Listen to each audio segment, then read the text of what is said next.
Fourth Chabad Rebbe, Rabbi Shmuel, the Rebbe Maharash, conducted his life in a very wealthy lifestyle. For example, he had 2 watches, one from the right, one from the left, chain from gold. The watch himself was from gold. He used to smoke with a pipe. The pipe was made out of gold.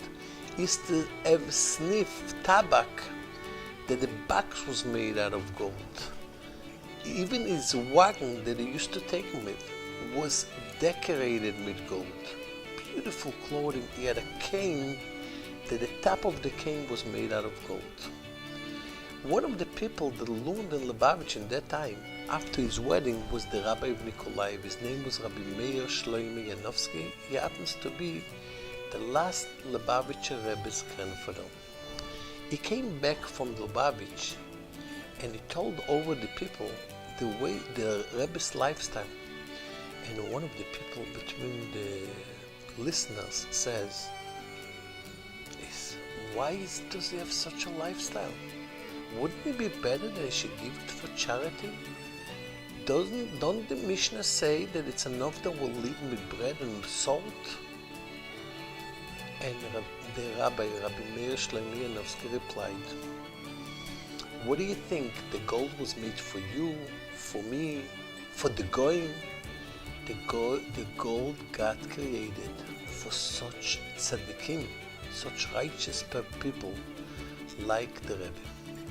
This parsha that we're reading this week is Parshat Pikudei.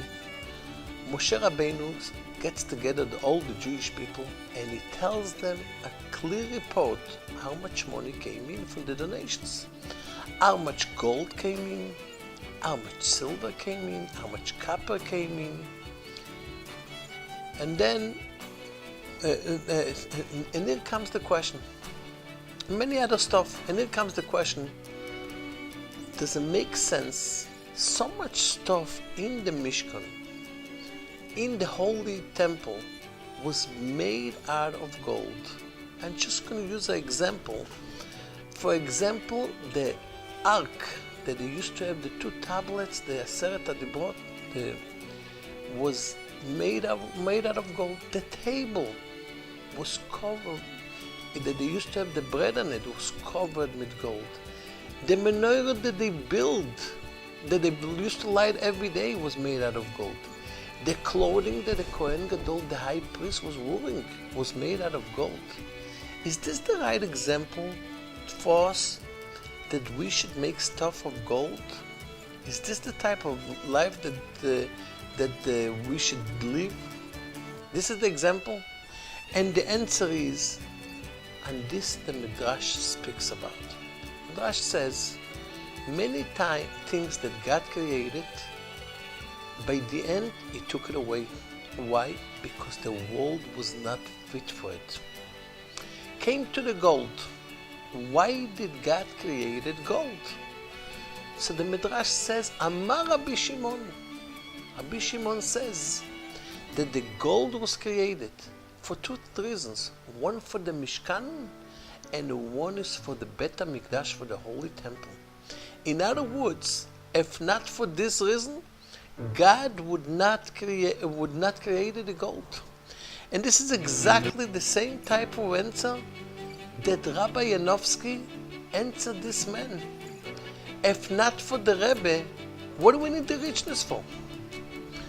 And just to add a little more, the Rebbe, the last Lubavitcher Rebbe, spoke about this particular story once, and he says, richness was in spiritual or in physical life was brought down to the world for a Jew, to serve Hashem. And being rich is a test. The question is, we pass by the test, sometimes we don't. And this is the lesson to us. When God gives someone that he has money or anything in that nature, it all depends the way he's using it. If a guy gets money and he understands that 10%, at least 10% he gives for charity, or when he has a nice house, and he knows that the nice house that God gave him is he should have guests in the house, or he should have Torah classes in the house, or many other kind things should come out of this house. Then there is a reason that Hashem should give him even more.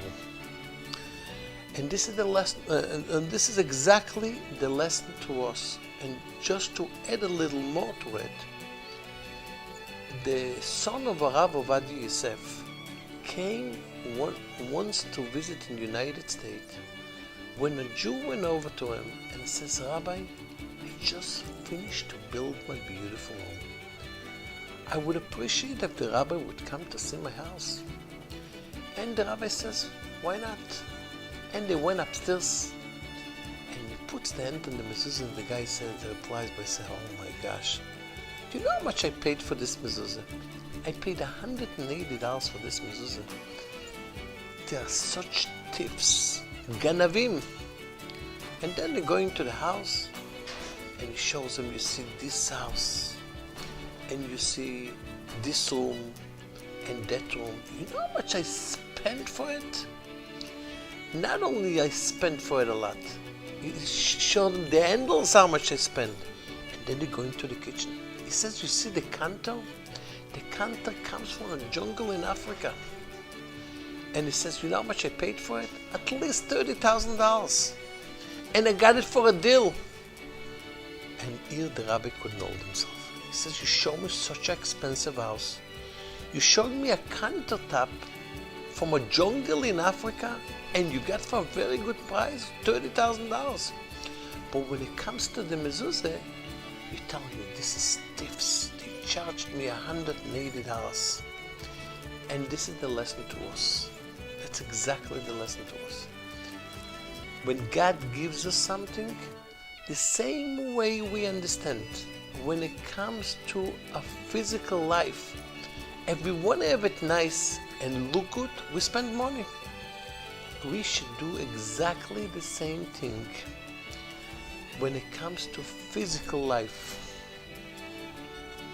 when it comes to spiritual life, when it comes to spend to build a shul, comes to spend to build a mikveh, comes to even give charity or to buy yourself film or mezuzah. Don't say, "Oh, can I get it for cheaper?"